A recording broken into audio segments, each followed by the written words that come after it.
இன்றைய தலைப்பு செய்திகள்.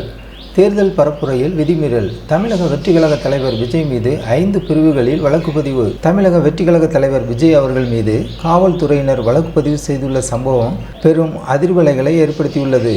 சென்னை கொளத்தூரில் தேர்தல் விதிமுறைகளை மீறியதாக அவர் மீது 5 முக்கிய பிரிவுகளின் கீழ் நடவடிக்கை எடுக்கப்பட்டுள்ளது.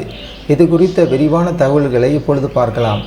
தொடங்கிய முதல் பரப்புரையும் எழுந்த சர்ச்சையும். தமிழக வெற்றிக்கழகத்தின் தலைவர் விஜய் தனது கட்சியின் சார்பில் போட்டியிடும் வேட்பாளர்களுக்காக நேற்று தனது முதல் தேர்தல் பரப்புரை தொடங்கினார். வேட்புமனு தாக்கல் செய்த கையோடு பெரம்பூர், கொளத்தூர் மற்றும் வெள்ளிவாக்கம் ஆகிய பகுதிகளில் தீவிர வாக்கு சேகரிப்பில் ஈடுபட அவர் திட்டமிட்டிருந்தார்.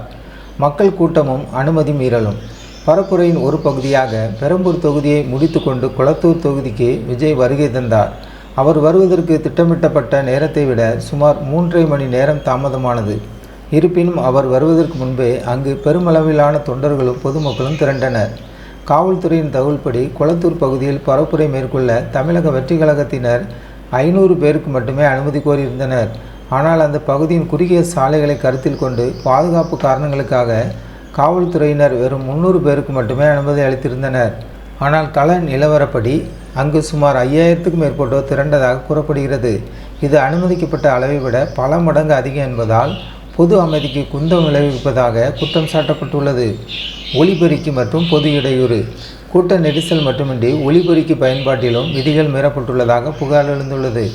காவல்துறையினர் வெறும் 5 ஒலிபெருக்கிகளை பயன்படுத்த மட்டுமே அனுமதி வழங்கியிருந்த நிலையில் பரப்புரையின் போது சுமார் 30க்கும் மேற்பட்ட ஒலிபெருக்கிகள் பயன்படுத்தப்பட்டதாக கூறப்படுகிறது.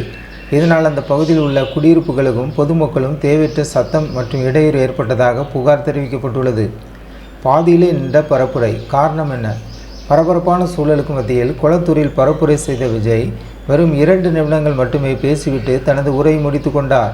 முன்னதாக கரூரில் நடந்த ஒரு துயர சம்பவம் போல இங்கு ஏதேனும் அசம்பாவிதங்கள் நடந்துவிடக்கூடாது என்பதற்காகவும் பொதுமக்களின் பாதுகாப்பை கருதியும் அவர் விரைவாக அங்கிருந்து புறப்பட்டதாக கட்சி வட்டாரங்கள் தெரிவிக்கின்றன. இதுகுறித்து பின்னர் செய்தியாளர்களிடம் பேசிய கட்சியின் முக்கிய நிர்வாகிகள் அதிகப்படியான கூட்ட நெரிசலால் அசம்பாவிதங்களை தவிர்க்கவே விஜய் பாதியிலே கிளம்பினார் என்பதை உறுதிப்படுத்தினர். காவல்துறை நடவடிக்கை. 5 பிரிவுகளில் வழக்கு. இருப்பினும் போக்குவரத்துக்கும் பொதுமக்களுக்கும் இடையூறு ஏற்படுத்தியது, அனுமதிக்கப்பட்ட எண்ணிக்கையை விட அதிக ஆட்களை திரட்டியது மற்றும் ஒலிபெருக்கி விதிகளை மீறியது ஆகிய காரணங்களுக்காக சென்னை காவல்துறை விஜய் மீது 5 வெவ்வேறு பிரிவுகளின் கீழ் வழக்கு பதிவு செய்துள்ளது.